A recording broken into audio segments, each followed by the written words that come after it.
Olá, tudo bom? Hoje eu vou te falar uma coisa que quase ninguém sabe que vai ajudar você a perder barriga, se manter magro e evitar que engorde de novo, mesmo que você tenha 50, 60 anos ou mais. Essa informação é super importante, além de te ajudar a emagrecer, ajuda muito a sua saúde também, é super prática. Você já pode começar colocando em prática hoje mesmo, fica aí até o final que você não vai querer perder. Antes de começar, eu quero perguntar quantos anos você tem, de onde você fala, e se você tá querendo emagrecer ou se você tá querendo perder barriga, o que te incomoda mais, o peso no geral ou a barriga mesmo? Escreve pra mim aqui embaixo nos comentários. Aproveita se você gosta desse tipo de vídeo, deixa sua curtida, isso me ajuda muito aqui no canal.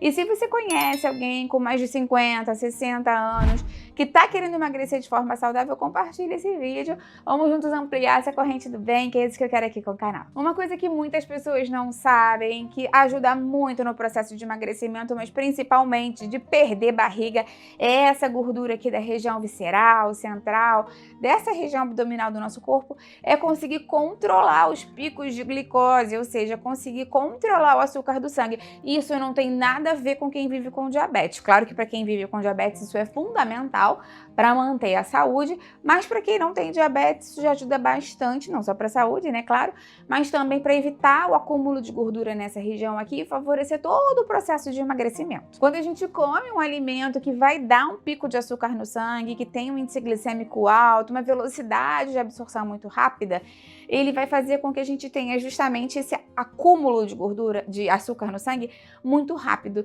E isso vai causar justamente um acúmulo de gordura, porque a gente vai necessariamente, depois de consumir essa grande quantidade de carboidrato com velocidade de absorção muito rápida, o corpo necessariamente precisa secretar insulina, que é aquele hormônio que ajuda a regularizar os níveis de açúcar do sangue.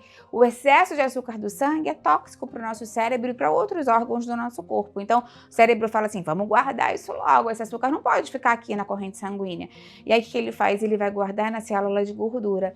A gente estoca o açúcar, quando não utiliza, na célula de gordura. E principalmente quando a gente tem muita insulina circulando, a gente guarda principalmente nessa região aqui, ó, visceral, central, abdominal. Outra coisa que acontece, né, que isso causa no nosso corpo é o chamado o fenômeno de hipoglicemia de rebote, porque você tinha uma grande quantidade de açúcar dentro do sangue, esse açúcar rapidamente foi para dentro da célula, então o sangue ficou o quê? Sem açúcar de novo. E aí o cérebro fala, ué, que estranho, tô sem açúcar aqui, você já tem energia ali na célula, mas ele tá vendo só o que tá no sangue. Aí ele fala pro seu corpo assim, come, tô precisando de comida. E o que vai dar vontade de você comer é um ciclo vicioso, é mais açúcar refinado, mais carboidrato simples, que vai dar esse pico de insulina, que vai guardar o açúcar dentro da célula de gordura, que vai dar mais fome. Então acaba sendo um ciclo que é difícil da gente sair, de controlar a alimentação e a própria fome mesmo. E isso acaba gerando um cenário perfeito para você ter acúmulo de gordura abdominal, fome frequente, também a sensação de cansaço, porque o seu corpo fica nesse sobe e desce de açúcar do sangue, e com o passar do tempo isso pode levar a uma resistência à insulina, uma síndrome metabólica, acúmulo de peso de uma maneira mais ampla, mas principalmente acúmulo de gordura na região visceral, abdominal. Então é super importante que a gente consiga controlar esses picos de açúcar do sangue. Pode parecer uma coisa difícil quando eu falo assim, mas é super simples. Eu vou te dar umas dicas agora de como colocar isso em prática no dia a dia. Primeira coisa que você tem que pensar é que o que ajuda a gente a lentificar a absorção desse carboidrato que você vai comer são as fibras, a proteína e as gorduras boas. Então, por exemplo, ao invés de você comer uma tapioca com banana, que já seria uma coisa saudável, que muitas pessoas associam, né, a uma alimentação saudável, natural, faz o seguinte, na sua tapioca coloca um pouco de chia, que já vai ter proteína e gordura boa, e depois por cima você pode botar um pouco de iogurte natural. Isso vai ajudar você a ter proteína, fibra, gordura boa nessa refeição. Você não tem necessariamente de parar de comer o carboidrato, e sim nesse momento acrescentar alimentos bons para lentificar a absorção dele. Como eu te falei, as proteínas, as fibras e as gorduras boas são que lentificam, porque elas deixam o alimento mais tempo ali no estômago. Então esse carboidrato que você já vai consumir de qualquer forma, vai passar mais lentamente, mais gradualmente do estômago para o intestino e do intestino para a corrente sanguínea. Então, ao invés de dar um pico rápido, ele vai ser titulado, ele vai entrar aos pouquinhos e você não vai ter esse pico grande de insulina e vai facilitar todo esse processo metabólico. O ideal é que a gente tente consumir pelo menos 14 gramas de fibras por dia. Claro que, assim, fundamentalmente, né, se você pudesse, 25 a 30 gramas seria o ideal, mas quando a gente para analisar a alimentação das pessoas, é muito difícil. Então, lembra de procurar os alimentos que são mais ricos em fibras, os vegetais, os folhosos principalmente, os alimentos ricos em carboidratos que já tenham fibra, como o grão de bico, a lentilha, o feijão e até mesmo o arroz integral, o macarrão integral, apesar de terem menos proporcionalmente, também tem mais fibras. E claro, né, com certeza a chia, a linhaça, o próprio psyllium são excelentes fontes de fibra. Eu fiz até um vídeo aqui no canal falando de opções de fibra para você acrescentar mais no dia a dia. Eu vou deixar aqui embaixo na descrição. Outra coisa que vai te ajudar também é você tentar acrescentar mais atividade física no seu dia a dia.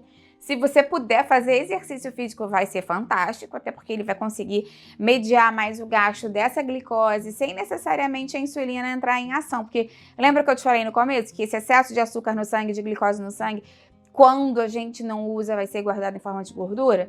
Mas se a gente usa fazendo exercício, ele vai ser gasto.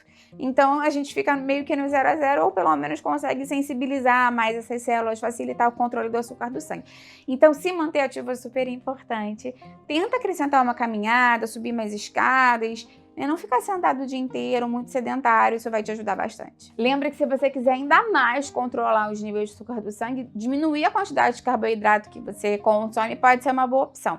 Eu tenho aqui no canal um material muito legal que eu preparei com receitas, cardápios e dicas para ajudar a controlar o açúcar no sangue, para ajudar a emagrecer com saúde e outro para te ajudar a viver sem inflamação. Está muito relacionado a dores e muitas pessoas reclamam disso, então eu fiz esse material, esses 3 materiais. E se você se interessar e quiser, enfim, informações mais organizadas para você conseguir chegar nisso mais facilmente nos dias a dia, eu vou deixar o link para eles aqui embaixo na descrição. Me conta aqui embaixo, então, se você sabia dessa dica.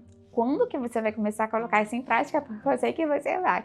Eu vou adorar ver o seu comentário. Como eu te falei antes, né? Se você puder, deixa a curtida no vídeo. Isso me ajuda muito aqui no canal. E a sua forma de me ajudar, como eu tô te ajudando. E compartilha também com quem você acha que precisa dessa informação, né? Vamos ampliar essa corrente do bem, eu e você, porque é isso que eu quero aqui com o canal. Até a próxima. Tchau, tchau.